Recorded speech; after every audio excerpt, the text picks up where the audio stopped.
ಮದುವೆ ಎನ್ನುವುದು ಪ್ರತಿಯೊಬ್ಬರ ಜೀವನದಲ್ಲೂ ಮರೆಯಲಾಗದ ಕ್ಷಣ. ಆದರೆ ಕೆಲವೊಮ್ಮೆ ಕೆಲವು ಸ್ಥಳಗಳು ಸಂತೋಷಕ್ಕಾಗಿ ಅಲ್ಲ, ಶಾಪಕ್ಕಾಗಿ ಕಾಯುತ್ತಿರುತ್ತವೆ. ಇಂದು ನಾನು ಹೇಳಲಿರುವ ಕಥೆ ಅಂತಹ ಒಂದು ಶಾಪಗ್ರಸ್ತ ಬೆಟ್ಟದ ರೆಸಾರ್ಟ್ನದ್ದು. ಈ ಕಥೆಯನ್ನು ಕೇಳುವ ಮೊದಲು ನೀವು ರಾತ್ರಿ ಒಬ್ಬರೇ ಇದ್ದರೆ ಒಮ್ಮೆ ನಿಮ್ಮ ಸುತ್ತಲೂ ನೋಡಿಕೊಳ್ಳಿ. ಬೆಂಗಳೂರು ಮೂಲದ ಕಾರ್ತಿಕ್ ಮತ್ತು ನಂದಿತಾ ಹಲವು ವರ್ಷಗಳಿಂದ ಪ್ರೀತಿಸುತ್ತಿದ್ದರು. ಮದುವೆಯನ್ನು ವಿಶೇಷವಾಗಿಸಬೇಕೆಂದು ಅವರು ಅಮೆರಿಕದಿಂದ ಇಂಡಿಯಾಗೆ ಬಂದು ಕರ್ನಾಟಕದ ಮಲೆನಾಡಿನ ದಟ್ಟ ಕಾಡಿನ ಮಧ್ಯೆ ಮಂಜು ಮತ್ತು ಮಳೆಯ ಸೌಂದರ್ಯದಿಂದ ಆವರಿಸಿದ್ದ ಮಯೂರಗಿರಿ ಹೆರಿಟೇಜ್ ರಿಸಾರ್ಟ್ ಅನ್ನು ಆಯ್ಕೆ ಮಾಡಿಕೊಂಡರು. ಆ ರಿಸಾರ್ಟ್ ನಗರದ ಗದ್ದಲದಿಂದ ದೂರದ ಬೆಟ್ಟದ ತುದಿಯಲ್ಲಿತ್ತು. ಮಳೆಗಾಲದಲ್ಲಿ ಅಲ್ಲಿನ ದೃಶ್ಯಗಳು ಸ್ವರ್ಗದಂತಿರುತ್ತವೆ ಎಂದು ಎಲ್ಲರೂ ಹೇಳುತ್ತಿದ್ದರು. ಮದುವೆಗೆ 2 ದಿನ ಮೊದಲು ಇಬ್ಬರು ಬಸ್ಸಿನಲ್ಲಿ ಅಲ್ಲಿಗೆ ಹೊರಟರು. ಹೊರಗೆ ನಿರಂತರ ಮಳೆ ಸುರಿಯುತ್ತಿತ್ತು. ಬೆಟ್ಟದ ರಸ್ತೆಯಲ್ಲಿ ಬಸ್ಸು ನಿಧಾನವಾಗಿ ಸಾಗುತ್ತಿತ್ತು. ಆ ಬಸ್ಸಿನಲ್ಲಿ ಡ್ರೈವರನ್ನು ಬಿಟ್ಟರೆ ಇವರಿಬ್ಬರೇ ಇದ್ದಿದ್ದು. ನಂದಿತಾ ಕಿಟಕಿಯಿಂದ ಮಳೆಯನ್ನು ನೋಡುತ್ತಿದ್ದಾಗ ಹಿಂಬಾದಿಯ ಕೊನೆಯ ಸೀಟಿನಲ್ಲಿ ಬಿಳಿ ಶಾಲು ಹೊದ್ದಿದ ಒಬ್ಬ ಮಹಿಳೆ ಕುಳಿತಿರುವುದು ಅವಳ ಗಮನಕ್ಕೆ ಬಂತು. ಆಕೆಯ ಮುಖ ಸಂಪೂರ್ಣವಾಗಿ ಮುಚ್ಚಿಕೊಂಡಿತ್ತು. ಆದರೆ ಅವಳ ದೃಷ್ಟಿ ಮಾತ್ರ ನಂದಿತಾಳ ಮೇಲೆಯೇ ನೆಟ್ಟಿತ್ತು. ನಂದಿತಾ ಅಸಹಜವಾಗಿ ಕಾರ್ತಿಕ್ನ ಕೈ ಹಿಡಿದಳು. ಆದರೆ ಕಾರ್ತಿಕ್ ನಗುತ್ತಾ ಮದುವೆ ಟೆನ್ಷನ್ ಅಷ್ಟೇ ಎಂದು ಹೇಳಿ ಸಮಾಧಾನಪಡಿಸಿದ.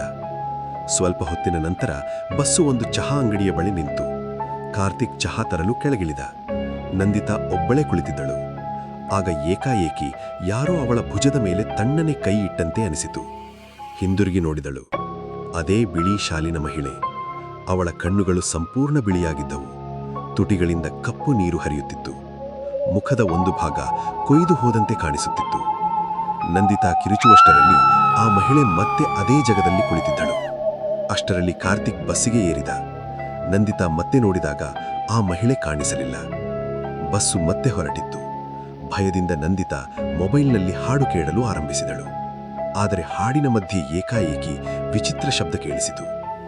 ನೀನು ತಪ್ಪಿಸಿಕೊಳ್ಳಲು ಸಾಧ್ಯವಿಲ್ಲ. ಅವಳು ಬೆಚ್ಚು ಬಿದ್ದು ಇಯರ್ಫೋನ್ ತೆಗೆದ ಕ್ಷಣವೇ ಚಾಲಕನಿಗೆ ರಸ್ತೆ ಕಾಣದೆ ಬಸ್ಸು ಜಾರಿ ಬದಿಗೆ ಹೋಯಿತು. ಅದೃಷ್ಟವಶಾತ್ ದೊಡ್ಡ ಅಪಾಯವಾಗಲಿಲ್ಲ. ರಿಸಾರ್ಟ್ನವರು ಇವರನ್ನ ಪಿಕಪ್ ಮಾಡಲು ಕಾರ್ ಕಳುಹಿಸಿದರು. ಅಷ್ಟರಲ್ಲಿ ರಾತ್ರಿಯಾಗಿತ್ತು. ಮಳೆ ಇನ್ನೂ ಹೆಚ್ಚಾಗಿತ್ತು. ಹಳೆಯ ಮರಗಳಿಂದ ನಿರ್ಮಿಸಿದ್ದ ಆ ಕಟ್ಟಡ ವಿಚಿತ್ರವಾಗಿ ಕಾಣಿಸುತ್ತಿತ್ತು. ಮುಂದಿನ ದಿನ ಅರಿಶಿಣ ಕಾರ್ಯಕ್ರಮ ನಡೆಯುತ್ತಿತ್ತು. ಎಲ್ಲರೂ ಸಂಭ್ರಮದಲ್ಲಿದ್ದರು. ಒಬ್ಬ ಮಹಿಳೆ ಆ ನಂದಿತಾಳ ಕೈಗೆ ಅರಿಶಿಣ ಹಚ್ಚಲು ಬಂದಳು. ಮೊದಲ ಸ್ಪರ್ಶವಾಗುತ್ತಿದ್ದಂತೆಯೇ ನಂದಿತಾಳ ಕೈ ಬೆಂಕಿಯಲ್ಲಿ ಸುಟ್ಟಂತೆ ಉರಿಯತೊಡಗಿತು. ಅಯ್ಯೋ ಎಂದು ಮೇಲೆ ನೋಡಿದಾಗ ಆ ಮಹಿಳೆಯ ಮುಖ ಮತ್ತೆ ಅದೇ ಬಸ್ಸಿನಲ್ಲಿ ಕಂಡ ಭಯಾನಕ ರೂಪಕ್ಕೆ ಬದಲಾಗಿತ್ತು. ಕಪ್ಪಾದ ಕಣ್ಣುಗಳು, ಭಯಾನಕ ನಗು. ನಂದಿತಾ ಪ್ರಜ್ಞೆ ತಪ್ಪಿ ಬಿದ್ದಳು. ಎಚ್ಚರವಾದಾಗ ಅವಳ ಕೈಗಳಲ್ಲಿ ಅರಿಶಿಣ ಇದ್ದ ಜಾಗವೆಲ್ಲ ಕೆಂಪು ಗಾಯಗಳಾಗಿದ್ದವು. ಮನೆಯವರು ಇದು ಮೆಹಂದಿಯ ಅಲರ್ಜಿ ಎಂದರು. ಆದರೆ ನಂದಿತಾಳಿಗೆ ಅದು ಅಲರ್ಜಿ ಅಲ್ಲ ಎಂಬುದು ಗೊತ್ತಿತ್ತು. ಅವಳ ಮಾತನ್ನು ಯಾರೂ ಕೇಳಲು ತಯಾರಿರಲಿಲ್ಲ. ಮಾರನೇ ದಿನ ಮದುವೆಯ ದಿನ ಬೆಳಗ್ಗೆ ಆಕಾಶ ಕಪ್ಪಾಗಿತ್ತು. ಗಾಳಿ ಬಿರುಗಾಡಿಯಂತೆ ಬೀಸುತ್ತಿತ್ತು. ಅತಿಥಿಗಳು ಅದನ್ನು ಸಾಮಾನ್ಯ ಮಳೆ ಎಂದುಕೊಂಡರು. ಸಂಜೆ ಮುಹೂರ್ತ ಆರಂಭವಾಯಿತು. ಕಾರ್ತಿಕ್ ಮತ್ತು ನಂದಿತಾ ಅಗ್ನಿಯ ಹೊಂದೆ ಕುಳಿತರು. ಮಂತ್ರಗಳು ಕೇಳುತ್ತಿದ್ದವು. ಅಷ್ಟರಲ್ಲಿ ಸಂಪೂರ್ಣ ರಿಸಾರ್ಟನ ವಿದ್ಯುತ್ ಹಾರಿಹೋಯಿತು. ಬೆಳಗುತ್ತಿದ್ದದು ಕೇವಲ ಯಜ್ಞದ ಬೆಂಕಿ. ಪುರೋಹಿತರು ಮಂತ್ರ ಪಠಿಸುತ್ತಿದ್ದರು. ಆ ಬೆಂಕಿಯ ಬೆಳಕಿನಲ್ಲಿ ನಂದಿತಾ ನಿಧಾನವಾಗಿ ಕಾರ್ತಿಕ್ನ ಹಿಂದೆ ನೋಡಿದಳು. ಅವಳ ಉಸಿರೇ ನಿಂತು ಹೋಯಿತು. ಅದೇ ಮಹಿಳೆ ಕಾರ್ತಿಕ್ನ ಹಿಂದೆ ಕುಳಿತು ಅವನ ಭುಜದ ಮೇಲೆ ಕೈ ಇಟ್ಟಿದ್ದಳು. ಅವಳ ಮುಖದಲ್ಲಿ ವಿಚಿತ್ರ ನಗು. ನಂತರ ನಿಧಾನವಾಗಿ ತಲೆ ಎತ್ತಿ ನಂದಿತಾಳಕ್ಕ ನೋಡಿದಳು. ಇವನೀಗ ನನ್ನವನು ಎಂದಳು. ಮುಂದಿನ ಕ್ಷಣ ಭಾರೀ ಗಾಳಿ ಬೀಸಿತು. ಮಂಟಪದ ಎಲ್ಲಾ ಗಾಜುಗಳು ಒಡೆದು ಚೂರಾದವು. ಅತಿಥಿಗಳು ಕಿರುಚುತ್ತಾ ಓಡತೊಡಗಿದರು. ಕಾರ್ತಿಕ್ ಏಕಾಏಕಿ ಗಾಳಿಯಲ್ಲಿ ಎತ್ತಲ್ಪಟ್ಟಂತೆ ಕಾಣಿಸಿತು. ಒಂದು ಭಯಾನಕ ಕಿರುಚಾಟ. ಮತ್ತೆ ಅವನು ನೆಲಕ್ಕೆ ಬಿದ್ದ. ಅವನ ಕುತ್ತಿಗೆ ಅಸ್ವಾಭಾವಿಕವಾಗಿ ತಿರುಗಿಕೊಂಡಿತ್ತು. ಎಲ್ಲವೂ ಕೆಲವೇ ಕ್ಷಣಗಳಲ್ಲಿ ಮುಗಿದು ಹೋಯಿತು. ನಂದಿತಾ ಅಳುತ್ತಾ ಅವನತ್ತ ಓಡಿಬಂದಳು. ಆದರೆ ಹಿಂದೆ ಯಾರೋ ಅವಳ ಕೈ ಹಿಡಿದರು. ತಿರುಗಿ ನೋಡಿದಳು. ಅದೇ ಆತ್ಮ. ಈ ಬಾರಿ ಅವಳ ಕಣ್ಣಿಗಳಲ್ಲೂ ಕಣ್ಣೀರಿತ್ತು. ನನ್ನ ಮದುವೆಯು ಹೀಗೆಯೇ ಮುಗಿದಿತ್ತು ಎಂದು ಹೇಳಿ ನಂದಿತಾಳನ್ನು ಎಳೆದುಕೊಂಡು ಮಂಟಪದ ಹಿಂದಿನ ಬೆಟ್ಟದ ಅಂಚಿನತ್ತ ಓಡಿದಳು.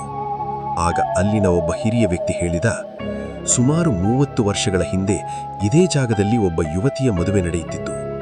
ಆಸ್ತಿಗಾಗಿ ಅವಳ ಗಂಡ ಮತ್ತು ಕೆಲವು ಮಂದಿ ಸೇರಿ ಅವಳನ್ನು ಬೆಟ್ಟದಿಂದ ತಳ್ಳಿಬಿಟ್ಟಿದ್ದರು. ಆ ದಿನದಿಂದ ಆಕೆ ತನ್ನ ಮದುವೆ ಅಪೂರ್ಣವಾಗಿದ್ದ ನೋವಿನಲ್ಲಿ ಅಲ್ಲೇ ಅಲೆದಾಡುತ್ತಿದ್ದಾಳೆ. ಆ ಜಾಗದಲ್ಲಿ ಮದುವೆಯಾಗಲು ಬರುವ ಪ್ರತಿಯೊಂದು ಜೋಡಿಯನ್ನು ಅವಳು ತನ್ನ ಶಾಪದ ಭಾಗವಾಗಿಸುತ್ತಾಳೆ. ಕೊನೆಗೆ ಕಾಡಿನ ಆಳದಲ್ಲಿರುವ ಕಣಿವೆಯ ಬಳಿ ನಂದಿತಾಳ ಶವ ಪತ್ತೆಯಾಯಿತು. ಅವಳ ಕತ್ತಿಗೆ ಕಟ್ಟಿದ್ದ ಮಂಗಳಸೂತ್ರವೇ ಬಿಗಿಯಾಗಿ ಸುತ್ತುಕೊಂಡಿತ್ತು. ಮಳೆಗಾಲದ ರಾತ್ರಿ ಆ ರಿಸಾರ್ಟ್ನ ಹಳೆಯ ಮಂಟಪದ ಬಳಿ ಬಿಳಿ ಶಾಲು ಹೊದ್ದ ಮಹಿಳೆ ನಿಂತಿರುವುದನ್ನು ಕೆಲವರು ನೋಡಿದ್ದೇವೆ ಎಂದು ಹೇಳುತ್ತಾರೆ.